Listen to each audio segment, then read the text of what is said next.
오늘 하나님께서 우리에게 주시는 말씀은 마가복음 1장 14절에서 15절 말씀입니다. 제가 봉독해 드리겠습니다. 요한이 잡히신 뒤에 예수께서 갈릴리에 오셔서 하나님의 복음을 선포하셨다. 때가 찼다. 하나님의 나라가 가까이 왔다. 회개하여라. 복음을 믿어라. 할렐루야. 우리 주님 이름을 찬양합니다. 오늘은 제가 광고한 대로 하나님 나라에 관하여서 설교를 하려고 합니다. 신앙생활 가운데에 가장 기본 되는 것이 성경 말씀과 기도입니다. 성경 말씀을 읽고 묵상하는 것이고 기도하는 것인데 둘 중에 하나를 선택하라. 물론 두 개 다 중요합니다만은 선택하라 한다면 성경 말씀을요 우리가 선택을 할 수 있습니다. 왜냐하면 성경을 읽지 않고서는 우리의 신앙이 자라지 않습니다. 성경을 읽지 않고서는 우리의 삶이 변화되지 않습니다. 그래서 성경 말씀은요 매우 중요합니다. 그럼에도 불구하고 왜 성경을 읽지 않는 것입니까? 많은 사람들이 성경은 어렵다라고 이야기합니다. 사실일까요?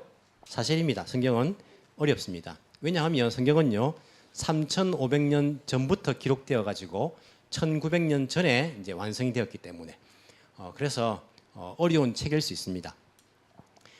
우리가 학교에서 국어를 배우지 않습니까? 국어를 왜 외웁니까? 여러분 한국말을 못합니까? 한국말을 못 읽습니까? 그럼에도 불구하고 왜 국어를 왜 배웁니까? 배운다 해도 초등학교 때만 배우면 될 것 같은데 1학년 때부터 고3 때까지 계속 국어는 있어요. 그리고 중요한 과목입니다. 왜 국어를 배웁니까? 국어를 배워야지 시나 시조나 문학을 알고 그 의미를 우리가 알 수 있는 거예요. 여기서는 언유법이다, 직유법이다 이런 것을 알 수 있기 때문에 국어 말을 못해서 배운 것이 아니라 우리 문학을 알기 위해서는요 국어를 배워야 되는 거예요. 이처럼 성경을 우리가 배우지 않고 읽는다는 것은 이해하기 힘들 수 있어요. 그래서 어떤 신학자는 그렇게 이야기했습니다. 모든 성도는요 신학자가 되어야 합니다. 이게 여러분들이 학교에서 다 가르치는 신학자가 되라는 말이 아니라 신학을 공부해야 된다는 거예요. 성경을 공부해야 된다는 말입니다. 그래야지 우리가 성경 말씀을 깊이 그리고 바르게 이해할 수 있다는 거예요. 저도 신학을 이제 1학년 때부터 대학 1학년 때부터 대학원 3학년 때까지 7년 동안 그리고 외국에서도 공부를 하고 이렇게 계속 배웠는데 이 신학을 보면요 여러 가지 종류가 있습니다. 우리의 신앙의 내용을 조직적으로 정리해 놓은 것을 이제 조직 신학 이렇게 이야기하거든요. 그리고 이 신학의 역사, 교회의 역사에 관하여서는 역사 신학 또 이것들 이제 배웁니다.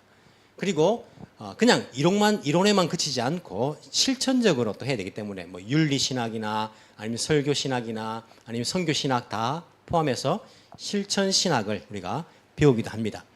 하지만 그 중에 가장 중요하고 기본이 되는 것이 뭐냐면 성경 신학입니다. 성경 자체에 관한 신학이 가장 중요합니다. 특히 성경 신학 가운데에 성경 전체의 주제가 무엇인가에 관한 것은요 아주 기본이 될 뿐 아니라 매우 중요한 것입니다. 그래서 이것을 알지 못하면 성경을요 전체적으로 이해가 안 됩니다. 여기서는 이 말하고 저기서는 저 말하고 이해가 안 되는 거예요. 심지어 이것을 알지 못하는 설교자들은요 설교를 하면서도 여기서 이 말하고 저기서 저 말해요. 예를 들어 가지고 제가 한번 말씀드렸지만은 아이를 많이 놓아야 됩니까? 놓지 말아야 됩니까? 아이를 많이 놓는 것이 성경적입니까? 아이를 많이 놓지 않는 것이 성경적입니까? 물어보면 거의 100에 100이면요 아이를 많이 놓는 것이 성경적이란 말이에요. 성경 구절을 그러면 어디서 이야기하시겠습니까? 물어보면 창세기 보면 생육하고 번성하라 땅에 충만하라 이 이야기를 한단 말이에요. 여러분 생각해 보십시오. 그러면 신약 시대에 들어가 가지고 아이를 낳는 것이 하나님의 뜻이고 많이 낳는 것이 그렇다면 예수님은 왜 결혼을 안 했고 사도 바울은 왜 결혼을 안 했고 심지어 사도 바울은요 혼자 사는 것이 더 낫다라고 이렇게 이야기를 했고 심지어 여러분들이 베드로가 자녀가 몇 명일까요? 모르죠. 야고보는 몇 명일까요? 모르죠. 만약에 중요하다면 알아야 되는 거예요. 나와야 되는 겁니다. 하나님 뜻이라면 우리가 이게 성경 신학이 없기 때문에 자기가 유리하게 자기 생각에 맞게 여기서는 창세기 끌어쓰고 저기서는 요한계시록 끌어쓰고 이렇게 하니까 성경 전체적인 흐름이 이해가 안 되는 거예요. 이 흐름을 전체적으로 이해가 되기 위해서는요 성경 신학을 우리가 알아야 합니다. 이런 아이를 많이 낳고 안 낳고는요, 사실은 성경 신학을 알면 오늘 설교를 들으시면 이런 정리가 될 건데, 신약 시대에 들어가서는요, 생육하고 번성하는 것이 뭐냐면 하나님 나라 백성을 누리는 것이니까 이런 전도하고 선교하면 되는 거예요. 이것을 물론 아이를 많이 낳으면 이게 뭐 전도가 선교가 저절로 되니까 전도 못하면 아이라도 낳아라 이렇게 하지 않습니까? 요즘 아이 낳았다고 아이들이 다 신앙생활 합니까? 안 하잖아요. 안 하는 애도 많잖아요. 그렇게 생각하면 오히려 죄악된 세상의 멤버를 한 명 더 나은 것일 수도 있어요. 진정한 우리가 그 의미를요 정확하게 알기 위해서는 성경 신학을 알아야 됩니다. 오늘 설교를 들으시면 여러분들이 창세기부터 요한계시록까지 어떤 이야기가 일관되게 흐르고 있는가를 잘 알 수가 있게 됩니다. 제가 신학을 이제 뭐 만으로 19세 때부터 지금까지 설교를 계속하고 있는데 저의 설교에 어찌 보면요 엑기스와 같은 것일 수 있어요. 단 한 번의 설교를 할 수 있다면 오늘 설교를 제가 할 거고, 그렇기 때문에 제 생애를 바쳐서 어찌 보면 정리하고 터득한 것을 여러분들에게 40분도 안 되는 시간에 전달을 해야 되는 거예요. 여러분이 딱딱한 음식일 수 있습니다. 그래서 여러분들이 잘 들으셔야 되고, 그리고 이해를 그렇게 하려고 애를 써야 됩니다. 평소에 제가 뭐 여러분 일어나십시오 왜 좀비까 이런 말 한 적 있습니까? 한 번도 한 적 없어요. 얼마나 제 목소리가 꾀꼬리 같으면 잠이 올까 이렇게 제가 또 위로를 받는 거예요. 오늘은요 딱 일어나서 잘 들으십시오. 뿐만 아니라 제가 이 설교를요 지금 3번째 하는 겁니다. 2018년도에 한 번 했고 2021년도에 한 번 했고 3년마다 한 번씩 한다 그죠? 근데 2021년도 이후에 오신 분들이 많이 있어요. 계시고 제가 이 설교를 할 때에 결석을 많이 해요. 희한하게 이 설교하면 다 들어야 된다 생각하는데 이 설교할 때 결석을 많이 해요. 그래서 제가 이번에는 몇 주 전부터 이제 광고를 했어요. 빠지지 말고 오셔야 된다고, 들어야 된다고. 그래서 여러분들이 뭐 유튜브로 나중에 듣지 하지만 잘 안 들어요. 잘 안 듣기 때문에 오늘 이 자리에 오셔가지고 잘 들으시고, 들으신 분들은 자기 것을 만들어가지고 다른 사람에게도 이야기할 수 있게 됩니다. 이전에 들으신 분들도 계시거든요. 3번이나 들으신 분 계시지만은요, 다 까먹었을 거예요. 여러분들 까먹기를 바라는 것은 아니고요. 예, 그래서 우리가 계속 반복적으로 우리가 들어야지 내 것이 될 수 있기 때문에 오늘은 잘 들으시기 바랍니다. 자, 성경에 전반적으로 흐르는 주제가 뭐냐라고 할 때에 저는 하나님 나라라고 봅니다. 즉 창세기부터 요한계시록까지 어떤 이야기냐 하면 하나님 나라에 관한 이야기입니다. 여러분 그런 이야기를 들으셨죠? 어떤 학자들은 성경은 예수 그리스도에 관한 이야기다. 들으시죠? 구약도 예수 그리스도, 성전도 성막도 다 예수 그리스도를 나타내는 것이고 신약도 예수 그리스도. 그래서 구약은 오실 예수 그리스도, 신약은 오신 예수 그리스도, 예수님에 관한 이야기다. 모든 성경 구조에서 예수님을 발견하려고 하는 시도를 본 적이 있을 것입니다. 틀린 말은 아니지만은 성경 전체를 예수 그리스도로 다 해석하려고 하면요 무리해야지 해석이 되는 부분들이 있어요. 무리해야지 되는 부분들이 있어요. 또 어떤 사람들은 이렇게 말합니다. 이 성경은 하나님의 약속에 관한 것이다. 특히 이제 언약이라 말하는 커버넌트라고 이야기합니다.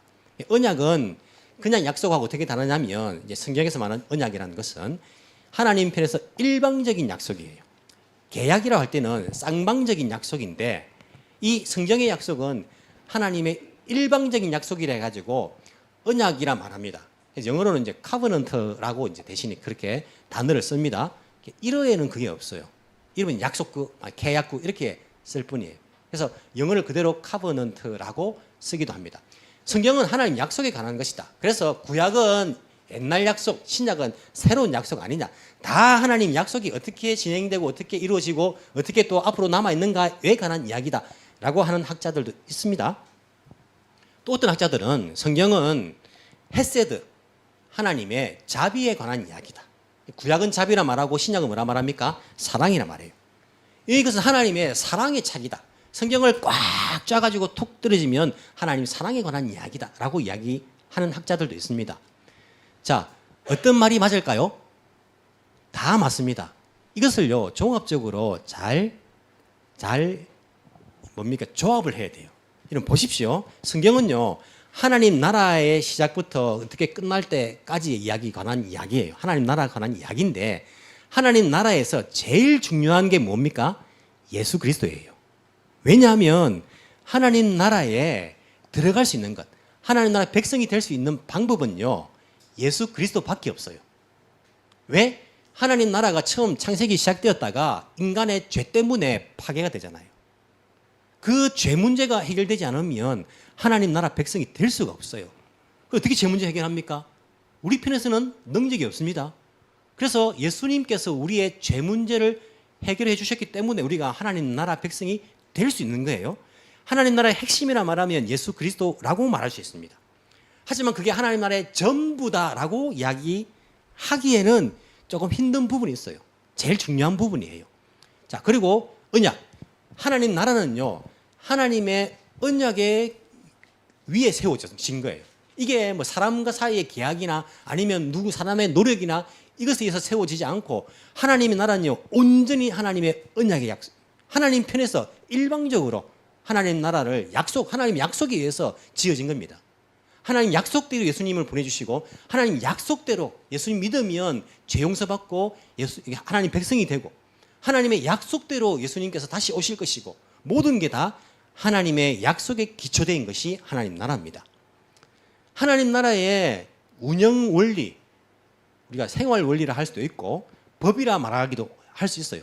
하나님 나라의 법, 운영 원리, 우리가 삶의 방식은 뭘까요? 헤세드, 자비입니다. 신약에서 말하는 사랑입니다.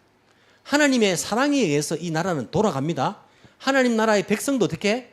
사랑이라는 원리에 의해서 살아가야 돼요. 하나님을 사랑하는 것, 그리고 서로 사랑하는 것, 하나님 사랑과 이웃 사랑이 하나님 나라 백성의 삶의 원리예요. 그 법입니다. 율법도 그 뜻이고 신약의 모든 내용들도 예수님 가르침도 그것에 기초되어 있고 뿐만 아니라 바울의 가르침도 보시면 하나님 사랑과 이웃을 사랑하는 것. 왜 고기를 안 먹습니까? 이웃이 실족할까 봐. 왜 우리가 이 땅에서 왜 뭐 술 먹고 담배 피고 뭐 이렇게 흥청망청 살면 안 됩니까? 뭐 성경에 뭐 술 먹지 마라 있습니까? 담배 피지 마라 있습니까? 이웃 사랑 때문에. 그걸 보고 누군가 실족할까 봐. 내 가족이 그걸 보고 실족할까 봐. 이런 원리에서 돌아가는 거예요. 사랑입니다, 사랑. 이 주제들이요, 이 안에 없는 게 아니라 다 있는데 잘 조화가 돼야 됩니다. 전체를 이야기할 수 있는 것은 뭡니까? 하나님 나라에 관한 것입니다. 하나님 나라가 탄생이 되고 하나님 나라가 죄 때문에 무너지고 하나님 나라의 회복을 위해서 예수님께서 오시고 그 하나님 나라의 표본으로서 이스라엘이 제시되고 신약에서는 교회가 제시가 되고 하나님 나라가 점점 그리고 우리가 죽음 이후에까지 이어질 하나님 나라, 영원한 하나님 나라에 관한 이야기를 성경에서 하고 있는 것입니다. 제 이야기가 아닙니다. 이것은 성경에 나와 있는 이야기입니다. 제가 친절하게도 오늘 주보에다가 여러분들 종이 하나 끼워 놨죠. 이걸 제 혼자 보면 여러분들이 또 따라오기 힘들까 봐 제가 친절하게도 제 친절을 몇 번 강조한다 그죠?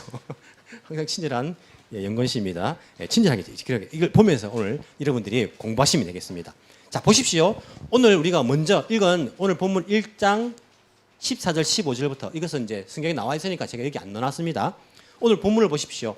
요한이 잡힌 뒤에 우리가 지난주까지 예수님의 생애에 대해서 시간적으로 봤습니다. 요한이 잡힌 뒤에 언제입니까? 첫 번째 유월절이 끝나고 예루살렘에서 계실 때에 요한이 잡히셨다는 이야기를 듣고 갈릴리로 가시다가 사마리아를 통과해 가시는 그 시기입니다. 그 이후에 본격적인 갈릴리 사역이 시작되시는 거예요. 요한이 잡히신 이후에. 그때 예수님께서 갈릴리로 예루살렘으로부터 돌아가셔가지고 어떻게 하십니까? 하나님 나라의 복음을 선포하셨다. 복음을 선포하신 거예요. 예수님께서 선포하신 복음이 뭘까요? 예수 믿으라 구원받는다. 이걸까요? 물론 예수님께서도 하나님 세상을 사랑하사 독생자를 주셨으니 이는 저를 믿는 자마다 멸망치 않고 영생을 얻게 하려 한다. 이 복음의 핵심에 관해서 아들을 믿는 자에게는 생명이 있고 아들이 없는 자에게는 생명이 없다라는 이야기를 하셨습니다. 하지만 복음서에 보시면 예수님의 가르침이 나오는데 하나하나 다 보시면 예수님이 계속해서 예수 믿으라 구원받는다 이 이야기만 하셨을까요? 아닙니다. 그렇다면 예수님께서 말씀하신 하나님 나라의 복음이 뭘까? 어떤 내용일까? 여러분 하나님 나라 복음이라 하고는요 키역해놓고는 밑에 각주에다가 뭐라 해놨습니까? 다른 고대 사본들에는 하나님의 나라의 복음을 선포하셨다라고 되어 있어요.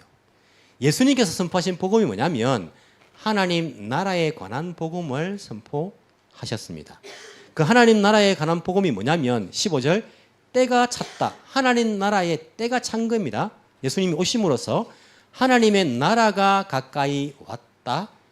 회개하여라. 복음을 믿어라. 이 복음은요. 하나님 나라와 회개 그리고 복음과 연관이 있는 것입니다. 보십시오. 하나님 나라는요. 회개가 필요합니다. 여기서 말하는 회개란 뭐라 했습니까? 오늘 내가 도둑질을 했습니다. 용서해 주세요. 이런 회개보다는 지금까지 우리는 이 세상에 속한 사람으로 살아왔는데 완전히 턴해가지고 하나님 나라 백성으로 돌아서는 이 회개를 말합니다. 그래서 옛것은 지나가고 새로운 피조물, 새로운 인류가 된 거예요. 새로운 피조물이 된 겁니다. 이게 회개입니다. 회개하여라, 복음을 믿어라. 하나님 나라가 가까이 왔다. 예수님께서 선포하신 복음은요, 하나님 나라의 복음입니다. 뿐만 아니라 오늘 여기 보십시오. 마태복음 4장 23절. 마태복음 4장 23절에 뭐라고 하고 있습니까? 예수께서 온 갈릴리에 두루 다니시며 그들의 회당에서 가르치시며 천국 복음을 전파하시며. 예수님께서 전하신 복음은요, 무슨 복음입니까? 천국 복음. 여기서 말하는 천국이란 것은 죽어서 갈 천국을 말합니까? 그것을 포함해서 하나님 나라의 복음입니다. 마태복음은 하나님 나라라고 표현하지 않는다 했습니다. 왜 그렇습니까? 유대인을 대상으로 기록했기 때문에 유대인들은 하나님, 여호와, 야훼 그런 이야기는 하지 않아요. 망령되게 하나님 이름을 부를까 봐 부르지 않습니다. 쓰지 않아요. 대신에 주님이라 쓰든지 아도나이 주님이라 쓰든지 아니면 하늘이라는 표현을 씁니다. 그래서 마태복음에는 하나님 나라라 하지 않고 뭐라 합니까? 하늘 나라라고 표현을 해요. 하지만 다른 복음서에는 그 하늘 나라를 하나님 나라라고 표현을 합니다. 이 하늘 나라를 우리가 한국 성경으로 번역하니까 하늘천, 나라국, 천국 하다 보니까 사람들이 자꾸 죽어서 갈 그 천국만 생각하는데 그게 아니고 The Kingdom of Heaven이에요. 하나님 나라, 하늘 나라의 복음, 하나님 나라의 복음을 가르치셨다라고 마태복음에도 되어 있습니다. 지난주에 봤습니다. 사도행전 1장 3절에 부활하신 이후에 40일 동안 무엇을 가르치십니까? 1장 3절 뒤에 보시면 하나님 나라에 관한 일들을 말씀하셨습니다. 예수님께서 부활하신 이후에도 하나님 나라에 관한 말씀들을 가르치셨다는 거예요. 자, 예수님은 그렇게 가르치셨나? 초대교회도 마찬가지입니다. 보십시오. 사도행전 8장 12절에 초대교회의 7집사 가운데 한 사람인 빌립. 이 당시에 7집사는요, 지금 집사하고 다릅니다. 목사하고 비슷한 일을 했어요. 세례도 주고. 자, 이 빌립이 어떻게 합니까? 8장 12절. 그런데 빌립이 하나님 나라와 예수 그리스도의 이름에 관한 기쁜 소식, 복음을 전하니. 빌립이 전하는 것은요, 하나님 나라에 관한 것과 그 나라의 중심이 되는 예수 그리스도에 관한 복음을, 기쁜 소식을 전합니다. 빌립만 그렇습니까? 초대교회에 우리가 바울, 기독교 신앙에 거의 기초를 놓은 사람 아닙니까? 이론적인. 바울이 어떤 것을 전했습니까? 주 예수를 믿어라. 그러면 너와 내 집이 구원을 얻을. 물론 예수님을 전했습니다. 제일 중요하기 때문에 구원받는 이름으로 예수님을 전했습니다. 하지만 그것만 전했을까요? 두란노 서원에서 2년 동안 있으면서 예수 믿으라 구원받는다 이 말만 계속 했을까요? 그렇지 않습니다. 보십시오. 사도행전 28장 23절. 바울이 로마에 죄인의 몸으로 가서 전셋집 얻어가지고 거기서 이제 그 자택 감금 당한 그 상황에서의 일입니다. 오는 사람마다 그들에게 복음을 전했어요. 그들은 바울과 만날 날짜를 정하였다. 그날에 더 많은 사람이 바울의 숙소를 찾아왔다. 이제 자택 감금된 곳이죠. 그는 아침부터 저녁까지 그들에게 하나님 나라를 엄숙히 정언하고 모세의 율법과 예언자의 말을 가지고 예수에 관하여 그들을 설득하면서 그의 속내를 터놓았다. 사도 바울이 전한 것은요, 하나님 나라입니다. 특히 사도 바울은 모세의 율법은요, 그리고 예언자서는 구약 성경을 말해요. 구약 성경을 말할 때에 모세의 율법, 예언자의 책과 시편 이렇게 이제 세 가지를 표현하면서 구약을 말하거든요. 모세의 율법, 구약 성경을 가지고 구약 성경에서 예수님을 어떻게 연결되는지를 끌어내 가지고 하나님 나라에 관하여서 그들에게 가르쳐 준 거예요. 예수님뿐만 아니라 이 성경에 나오는 거의 모든 사람들이 하나님 나라에 관한 복음을 전했던 것을 알 수 있습니다. 그 나라의 중심에는 예수 그리스도에 관한 복음이 있었던 것을 우리가 알 수 있어요. 예수님의 가르침을 여러분 떠올려 보십시오. 예수님의 가르침, 자 비유에 관한 비유에 관한 가르치십니다. 마태복음 13장, 마태복음 25장 다 비유에 관한 말씀이에요. 예수님의 비유에 관한 말씀은 무엇에 관한 비유입니까? 예수 믿으라 구원받는다에 관한 비유입니까? 예수님의 비유는요, 천국은 이와 같으니, 하나님 나라는 이와 같으니, 하나님 나라에 관한 비유입니다. 마태복음 13장, 마태복음 25장, 달란트 비유, 뭐 열처녀 비유, 그리고 소와 양과 염소 비유, 다 하늘 나라는 하나님 나라는 이와 같으니, 천국은 이와 같으니에 관한 가르침이에요. 예수님의 가르침은 비유도 다 하나님 나라에 관한 가르침이에요. 산상수훈, 예수님께서 산상수훈, 마태복음 5장에 나오는 산상수훈의 말씀은 무엇에 관한 이야기입니까? 하나님 나라 백성이 어떻게 살아야지에 관한 이야기예요. 하나님 나라에 관한 이야기입니다. 그런데 이 하나님 나라를요, 자꾸 우리는 죽어서 갈 천국으로 오해를 하고 있어요. 오해라고 하긴 그렇다 그죠? 죽어서 갈 천국도 하나님 나라입니다. 하지만 하나님 나라 개념은 지금부터, 내가 예수님 믿기로 시작한 지금부터 죽음 이후에까지 연결되어 있는 거예요. 죽음 이후에 갈 천국을 말하는 것이 아니라 연결되어 있습니다. 이것을 우리가 신학적으로 하나님 나라의 현재성과 미래성이다 이렇게 이야기해요. already, but not yet 이렇게 이제 뭐 하도 귀에 따갑게 듣거든요. 근데 이렇게 말하면 어렵고, 이게 현재성 미래성이 아니고 그냥 지금 예수 믿기로 시작했으면 지금부터 계속 이어지는 거예요. 언제까지? 영원히 이어지는 거예요. 하나님 나라라는 것은. 제가 예를 들어가지고 국가대표 예를 들었습니다. 지금 프랑스 파리에서 올림픽 이제 시행하고 있어요. 올림픽에 아무나 나갈 수 있습니까? 국가대표로 뽑힌 사람은 나갈 수 있어요. 국가대표를 언제 뽑습니까? 8월달, 7월달에 나가니까 6월달에 뽑으면 됩니까? 언제 뽑을까요? 저도 잘 모르겠어요. 언제 뽑는지는. 하여튼 뭐 적어도 1년 전에 뽑을 거 아닙니까? 왜? 연습을 해야지요. 훈련을 해야지요. 미리 뽑는단 말입니다. 자, 국가대표로 지금 뽑혔습니다. 그러면 지금부터 국가대표입니까? 올림픽 할 때만 국가대표입니까? 지금부터 국가대표예요. 지금부터 자기의 정체감, 나의 아이덴티티는 국가대표예요. 어떻게 살아야 됩니까? 올림픽을 준비하면서 자기는 살아야 돼요. 국가대표가 올림픽 나갈 때는 국가대표지 뭐. 난 뽑혔으니까 됐다 하고는 매일 술 먹고 뭐 족발 먹고 치킨 시켜 먹고 운동도 안 하고 이렇게 살면 됩니까 안 됩니까? 안 돼요, 안 돼요.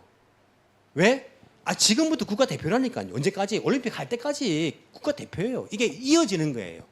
우리가 하나님 나라라는 것은 예수 믿기로, 예수 하나님께서 우리를 선택하신 그 시점부터 혼방, 천국 갈 때까지 이게 이어지는 거예요. 계속.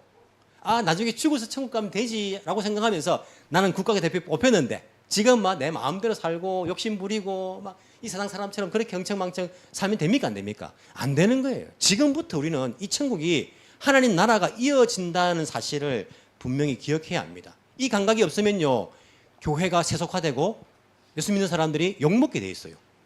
죽어서는 천국 간다는 믿음이 있을지 모르지만은 이 땅에서는 엉망진창입니다. 왜? 이 개념이 없는 거예요. 죽어서 갈 그 나라만 생각하고 있으니까 이 땅에서는 마음대로 사는 겁니다. 그런 국가대표예요. 그런 크리스찬입니다. 하지만 우리는 지금부터 하나님 나라가 이어지는 거예요. 여러분 보십시오. 마태복음 13장에는요. 하나님 나라에 관한 흔히 말하는 천국 비유라 하죠. 마태복음이니까 하늘 나라라 표현을 합니다. 하나님 나라에 관한 6가지 비유가 있어요. 이게 하나님 나라에 관한 비유입니다. 어떤 비유가 있을까요? 친절한 제가 이게 써놨지 않습니까? 마태복음 13장 6개의 비유. 뭐죠? 밀과 가라지의 비유, 그리고 겨자씨 비유, 누룩의 비유, 보물이 숨겨진 밭 비유, 값비싼 진주 비유, 그물에 잡힌 물고기 비유. 어떤 비유인지 아시겠습니까, 여러분? 성경을 안 읽어보신 분들도 이걸 설교 들은 적이 있으니까 대충 어떤 이야기인지 아시겠죠? 가라지와 밀과 가라지 비유는 뭡니까? 아니, 밀을 뿌려놨는데 이 사탄이 우리 적이 와가지고, 원수가 와가지고 가라지를 뿌린 거예요. 두어라 지금 뽑지 말고 밀도 상한다 나중에. 여러분, 이 비유가 죽어서 갈 천국에 관한 이야기입니까? 지금 이야기입니까? 지금 이야기예요. 지금 이야기. 겨자씨 비유. 조그마한 겨자씨를 심었는데 어떻게 됩니까? 나중에는 새들이 와서 쉴 장소가 될 정도로 이렇게 자랐다. 이게 죽어서 갈 천국을 말하는 겁니까? 지금 이야기입니까? 지금 이야기예요. 여러분, 하나님 나라, 하늘 나라, 옛날 성경은 천국은 이와 같으니라고 하는 이 비유가요, 죽어서 갈 나라를 말하는 게 아니고 지금 하나님 나라에 관한 비유를 말하고 있다니까요. 즉 하나님 나라에 관한 이야기는 지금부터 예수 믿기 시작한 그때부터 계속 이어지는 것을 우리가 알 수 있어요. 제일 마지막에 그물에 잡힌 물고기 비유는 마지막 날 심판에 관한 이야기 아닙니까? 두 가지 다 있어요. 지금부터 나중까지 하나님 나라에 관한 이야기가 다 들어있는 것을 볼 수 있습니다. 이렇게 볼 때에 성경은요, 하나님 나라에 관한 이야기가 저는 확실하다고 생각합니다. 이게 창세기부터 요한계시록까지 하나님 나라에 관한 이야기를 하고 있습니다. 성경을 하나님 나라에 관한 이야기인데 그 내용을 두 가지만 말해보라 하면 이렇게 말할 수 있습니다. 첫 번째는 하나님 나라의 백성이 되는 방법. 어떻게 하면 하나님 나라 백성이 되는가에 관한 가르침이에요. 어떻게 하면 됩니까?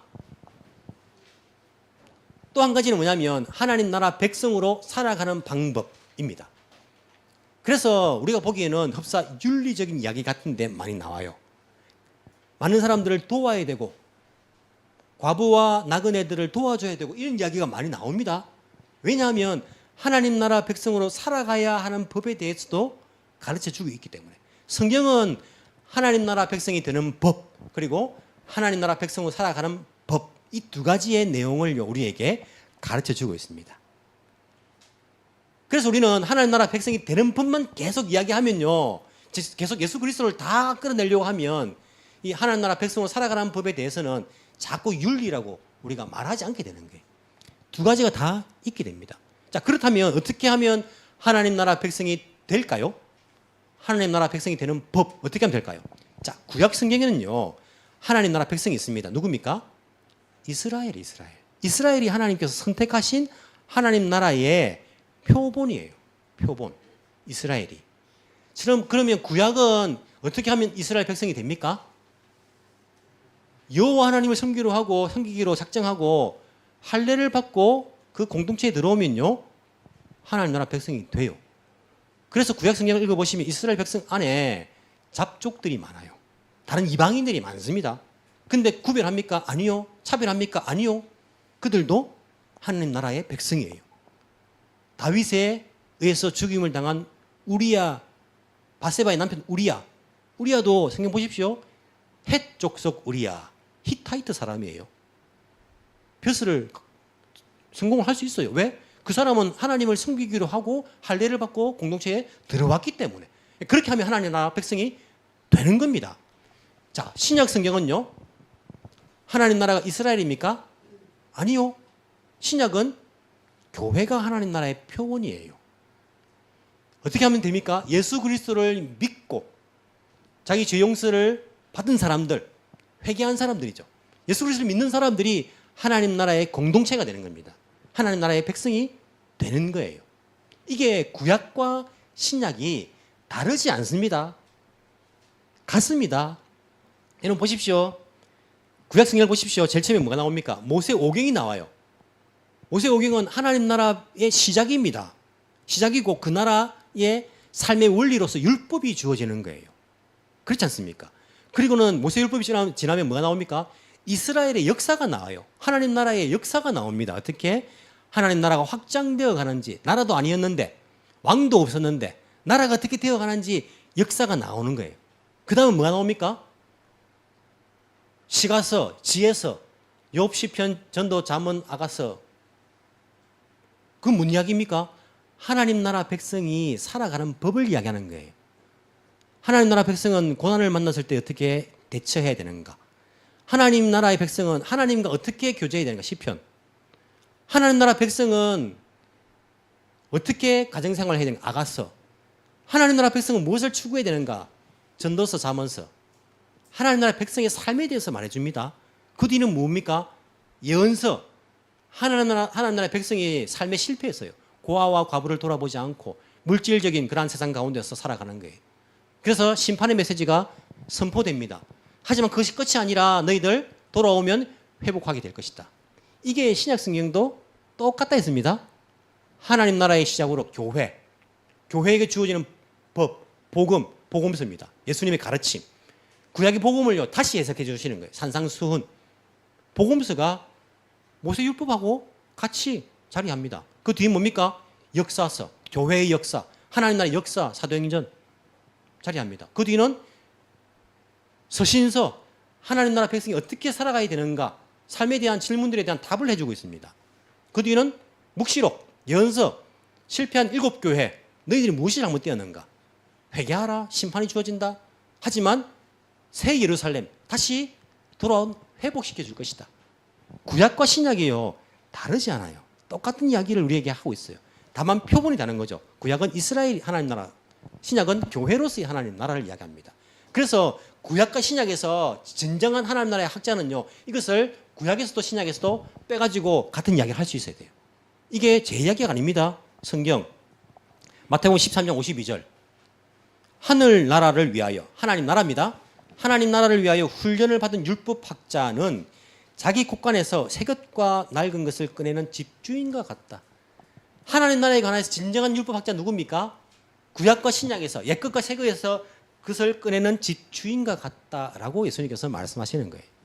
구약과 신약이 다르지 않다는 거예요. 하나님 나라에 관하여서 이야기를 해주고 있는 것입니다. 특히 구약은요, 이스라엘 백성이 돼야지, 그 공동체 안에 들어와야지 하나님 나라의 백성이 될 수 있는데, 신약은 그렇지 않습니다. 신약은 어떻습니까? 누구든지, 이스라엘뿐만 아니라 누구든지 예수를 믿는 사람은 다 하나님 나라 백성이 될 수 있는 거예요. 그래서 마태복음 11장 12절에 예수님께서 침례 요한, 세례 요한의 때부터 지금까지, 지금은 언제입니까? 예수님께서 말씀하신 그 시점이에요. 지금은요. 우리 지금이 아니고 복음서니까 예수님 말씀하신 거 아닙니까? 예수님 말씀하신 그 시점까지, 지금까지 예수님께서 말씀하실 때 천국은 공격을 당하고 침노를 당한다. 침노하는 자는 빼앗는다. 무슨 말입니까? 그전에는요, 이스라엘 백성이 돼. 이스라엘 백성만 받을 수 있어요. 하지만 세례 요한 때까지가 율법이고, 예수님 계시는 그때부터는요, 천국은 누구든지 예수 믿으면요, 다 하나님 나라 백성이, 침노하는 자는 빼앗느니라. 이게 표현이 좀 과격해가지고 우리가 부정적으로 생각하는데, 그것이 아니라 누구든지 가고자 하는 사람들은요, 그것을 얻게 될 것이라고 예수님께서 말씀하시는 거예요. 구약은 이스라엘, 신약은 교회라는 차이가 있을 뿐이지, 사실은 같은 이야기를 구약과 신약이 하고 있다. 하나님 나라 백성이 되는 법을 우리에게 가르쳐 주고 있다라고 우리가 알 수 있습니다. 자, 그렇다면 하나님께서 하나님 나라 표본으로 이스라엘과 교회를 선택하신 이유가 뭘까요? 목적이 뭘까요? 하나님 목적은 이스라엘만 구원하시는 게 목적일까요? 교회만 구원하는 것이 목적일까요? 그렇지 않습니다. 출애굽기 19장 5절, 하나님께서 이스라엘을 선택하시고 교회를 선택하신 이유가 있습니다. 이제 너희가 정말로 나의 말을 듣고 내가 세워준 언약을 지키면 너희는 모든 민족 가운데서 나의 보물이 될 것이다. 온 세상이 다 나의 것이다. 이스라엘뿐만 아니고요, 온 세상이 다 하나님 것입니다. 그러므로 너희는 내가 선택한 백성이 되고, 너희 나라는 나를 섬기는 제사장 나라가 되고, 너희는 거룩한 민족이 될 것이다. 너는 이 말을 이스라엘 자손에게 일러줘라. 제사장 나라가 되기 위해서. 제사장은 뭐 하는 사람입니까? 백성과 하나님 사이의 중보 역할입니다. 이스라엘이 그 역할을 한다는 거예요. 이 세상 사람들, 다른 나라들에게 하나님 나라의 모습을 그들에게 보여줌으로써, 아, 우리도 하나님 나라가 되어야겠다라는 마음이 들도록 제사장 나라가 되게 하는 것이 하나님께서 구약에서 이스라엘 나라를 표본으로 뽑으신 이유입니다. 모든 나라가 다 하나님 나라, 하나님 거예요. 하나님의 소유입니다. 모든 것을 다 하나님께서 사랑하십니다. 그래서 하나님께서 그 마음을 요나서를 통해서 보여주십니다. 여러분, 요나서가 어떤 이야기입니까? 하나님이 모든 민족을 다 사랑하신다는 이야기예요. 니느웨, 이스라엘의 적 아닙니까? 원수 아닙니까? 그 니느웨에 가서 복음을 선포하는 거예요. 회개하라. 하나님께서 그 요나서를 통해서 내가 이 백성들도 사랑한다는 것들을 말씀해 주잖아요.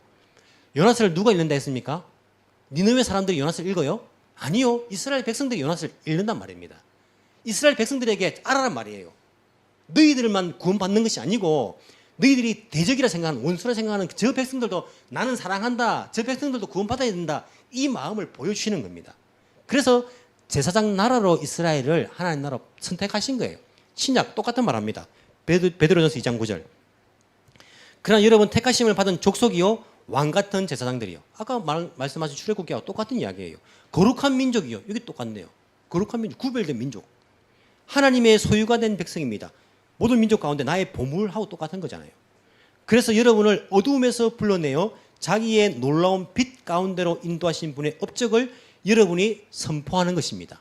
자, 교회가 하는 것이 무엇입니까? 이 땅 가운데 하나님 나라의 그 복음을 선포하시는 거예요. 선포하게 만드는 거예요. 교회를 통해서 이 세상 사람들은요, 교회를 통해 가지고 무엇을 발견합니까? 아, 하나님 나라는 저런 곳이구나. 하나님 나라 백성은 저렇게 사는 것이구나. 나도 하나님 나라 백성이 되어야겠다. 그 역할을 하도록 한 것이 하나님께서 교회를 세우신 목적이에요. 제사장 나라가 왕 같은 제사장이 되게 하시는 거예요.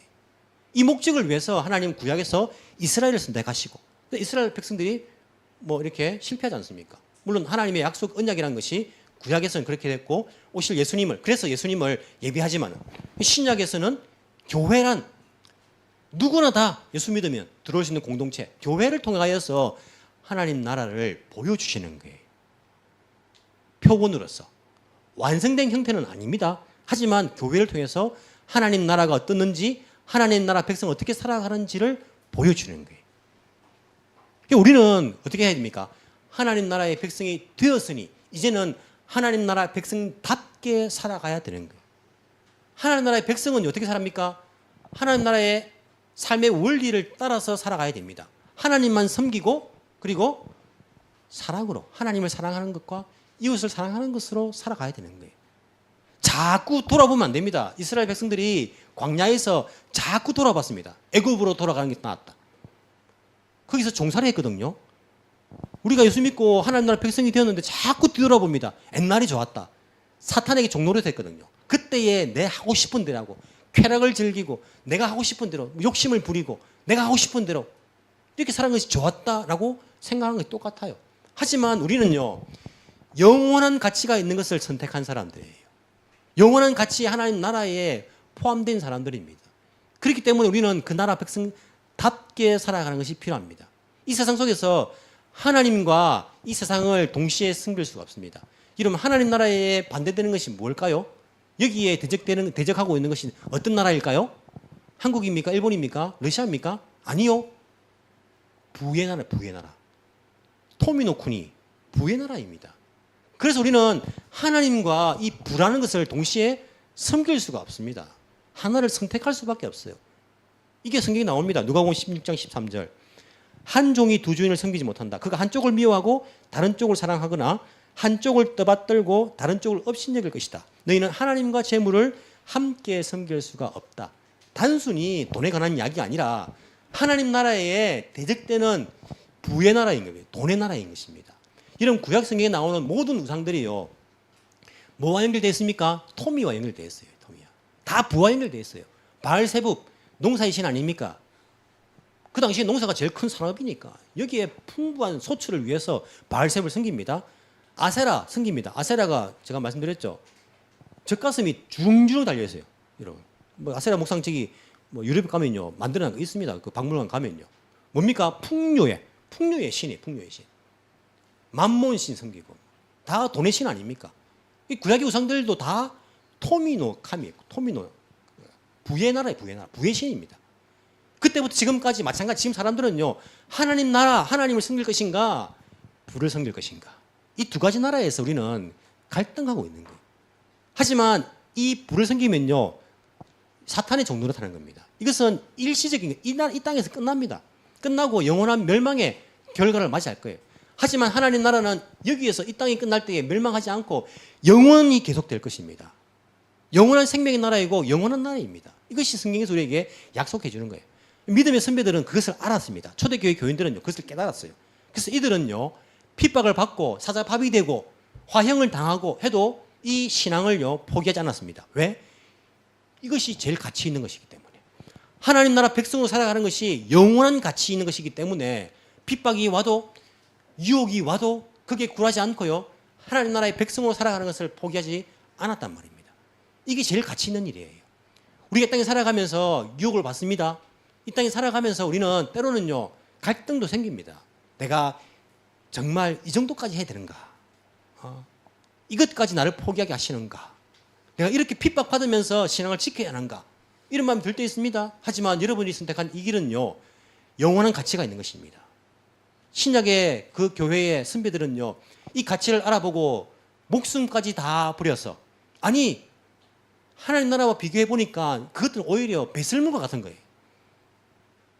그걸 다 포기하면서까지 그들은요 하나님 나라의 백성으로 사는 것을 포기하지 않았습니다. 그게 가치가 있기 때문에. 이 땅에 수많은 크리스찬들이 예수 믿으면 끝났다라고 생각합니다. 자꾸 하나님 나라 백성이 된 것 그거 가지고 계속 반복하고 있고, 물론 그것이 중요합니다. 알지 못한 사람들에게 그 예수 그리스도의 복음을 전해야 됩니다. 시간이 없을 때는 예수 믿으라 구원받는다 이것밖에 못 전합니다. 하지만 평생을 살아오면서 그것만 가지고 계속 반복하는 것은요 딱딱한 음식을 먹을 수 없는 정도로 늘 어린아이 신앙인 거예요. 늘 어린아이 신앙입니다. 하나님 나라 백성으로서 살아가는 것, 하나님을 사랑하기 때문에 내가 그 나라 법을 지키면서 그렇게 살아가는 것을 우리가 계속 성화되지 않으면요 이 땅의 크리스찬들은 계속해서 욕을 먹어요. 올바른 그 삶을 사람들에게 보여주지 못합니다. 돈이 없어도요 난 걱정하지 않는다. 늘 기뻐한다. 매일 기뻐한다. 항상 기뻐한다. 이 삶을 보여주지 않는데 그들이 어디에 복음의 매력을 느낍니까? 우리가 하나님 나라로서 선택받은 제사장으로서 제사장 나라로서 그 삶을 보여주지 못하는데 구약의 실패한 이스라엘 백성들하고 다를 게 뭐가 있습니까? 그들의 결론이 어떻게 나는지 우리가 그걸 본다면요 우리가 이 땅 가운데서 어떻게 살아가야 되는지에 대해서 조금 더 성경을 바로 알고 올바로 하나님 나라 백성답게 살아가는 삶을 추구해야 합니다. 그 삶을 위해서 기도하고 그 삶을 위해서 우리가 성령의 인도함을 구하면서 나를 왕으로 모시는 것이 아니라 그리스도를 왕으로 모시고 그분의 인도함 따라 살아갈 수 있는, 내 십자가를 지고 주님 가신 그 길을 따라갈 수 있는 그 삶을요 우리가 결단하고 각오할 때에 우리를 통하여서 하나님 나라가 이 땅 사람들 가운데에 보여줄 거 아닙니까? 이것이 전도고 이것이 선교이지, 삶은 아무 때나 욕심부리고 미워하고 쾌락을 즐기고 그렇게 살아가면서 예수 믿으는 말만 한다고 그것이 전도가 되겠습니까? 늘 염려하고 근심하고 늘 죽어가는 인생을 하면서 우리가 그렇게 하면 세상 사람들이 무엇 때문에 우리를 보고 예수님을 믿겠습니까? 우리는 선택받은 왕 같은 제사장들입니다. 우리를 통하여서 하나님께서는요 하나님 나라를 보여주기를 원하시고 하나님 나라 백성의 삶을 보여주기를 원하십니다. 이 땅에 염려와 걱정 없고 절망과 실패 없이 영원하신 하나님만을 섬기면서 우리 이 땅 가운데 무슨 일이 있어도 항상 기뻐하고 늘 감사하고 늘 기도하는 삶 가운데 살아가는 그런 우리의 삶을 통하여서 주의 복음이 전파되기를 원하시는 것입니다. 주기도문의 그 기도처럼 하나님의 그 나라가 이 땅 가운데 오게 하시며 이것이야말로 하나님 나라의 확장이며 하나님 나라가 이 땅 가운데 오게 하는 그 일들이 아닌가라는 생각을 하게 됩니다. 하나님 나라의 백성이 되십시오. 하나님 나라의 백성답게 살아가십시오. 우리를 통하여서 하나님 나라가 확장되어 가기를 간절히 소망합니다. 기도드리겠습니다. 지금도 살아계신 창조주 하나님 아버지 감사를 드립니다. 하나님의 이름에 어울리지 않는 저희 같은 죄인들을 우리 하나님께서 사랑하신 독생자 예수 그리스도 십자가의 죽으심을 통하여서 우리 모든 더러운 죄들을 해결해 주시고 하나님 나라 백성으로 삼아주시니 감사합니다. 주님, 이제 되었다. 이제 나는 구원받았으니까 끝났다. 그렇게 생각하고 마음대로 육신의 소욕을 따라 살아가는 사람들이 아니라 하나님 나라의 백성에 어울리는 하나님 나라의 국가대표 같은 그러한 거룩한 삶을 살아가는 저희들 되게 거룩한 영이신 성령께서 우리를 인도하여 주옵소서. 우리의 삶을 통하여서 우리의 은행을 통하여서 많은 사람들이 하나님의 살아계심을 발견하고 예수 그리스도를 만날 수 있는 귀한 역사를 허락하여 주시며 우리 입술만 살아서 예수님을 전하는 것이 아니라 우리의 삶을 통하여서 많은 사람들에게 예수 믿는 삶의 복에 대해서 즐거움에 대해서 전도하며 선교할 수 있는 저희들 되게 주여 인도하여 주옵소서. 때로는 힘이 들고 때로는 넘어질 때가 있습니다.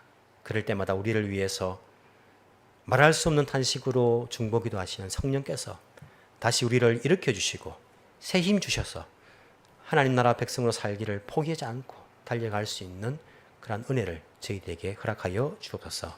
감사드리며 살아계신 예수님 이름으로 기도합나이다. 아멘.